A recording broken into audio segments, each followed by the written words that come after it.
একই সময়ে দুই ভিন্ন প্রান্তে দুই ভিন্ন সংস্কৃতির দুটি দেশ যুক্তরাষ্ট্র ও ইসরায়েল পড়ছে ভয়াবহ দাবানলে।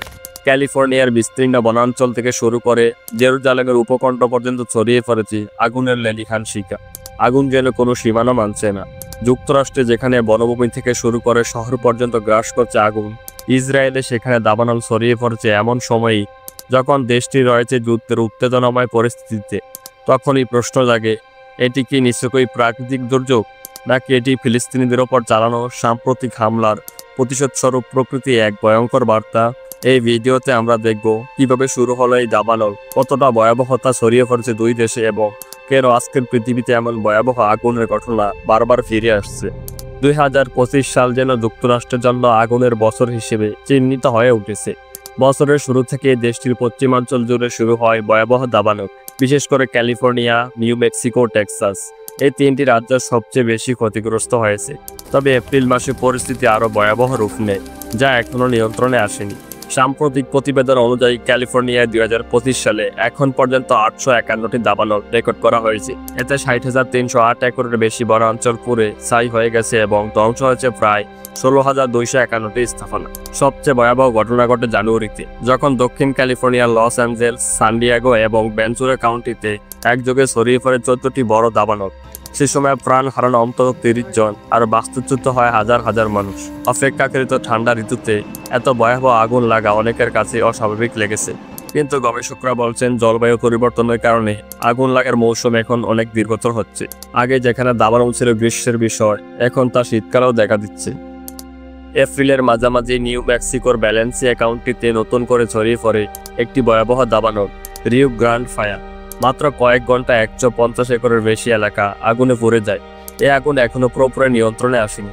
কর্তৃপক্ষ জরুরি অবস্থা জারি করে বাসিন্দাদের নিরাপদে সরে যাওয়ার নির্দেশ দেয়। স্থানীয় প্রশাসনের মতে আগুনের পেছনে ভূমিকা রেখেছে দীর্ঘদিনের শুষ্ক আবহাওয়া ও বাতাসের তীব্র গতি।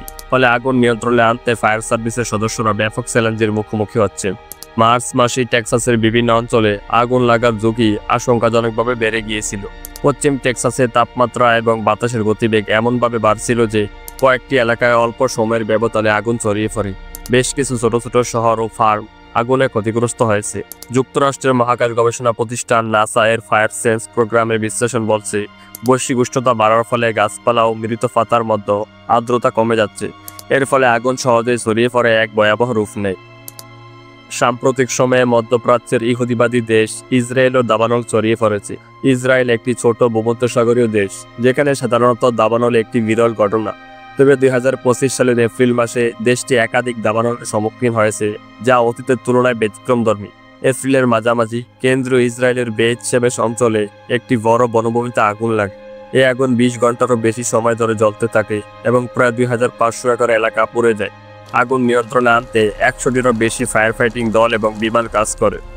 উচ্চ তাপমাত্রা এবং প্রবল বাতাস এই দাবানলগুলোর প্রধান কারণ হিসেবে চিহ্নিত হয়েছে। আগুনের কারণে প্রধান সড়কগুলো বন্ধ হয়ে যায় এবং আশেপাশের বাসিন্দাদের নিরাপদ স্থানে সরিয়ে নেওয়া হয়।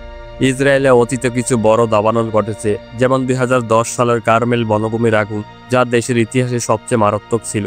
তবে 2025 সালের এপ্রিল মাসের দাবানলগুলো অতীতের তুলনায় আরও বিস্তৃত এবং ধ্বংসাত্মক হয়েছে। 2025 সালের এপ্রিল মাসে যুক্তরাষ্ট্র ও ইসরায়েলে একযোগে শুরু হওয়া ভয়াবহ দাবানল বিশ্ববাসীর মনে একই প্রশ্ন উস্কে দিয়েছে, এই দাবানলগুলো কি নিছকই প্রাকৃতিক দুর্যোগ, নাকি এর পেছনে আছে কোনো গভীর রাজনৈতিক বার্তা বা প্রতিক্রিয়া?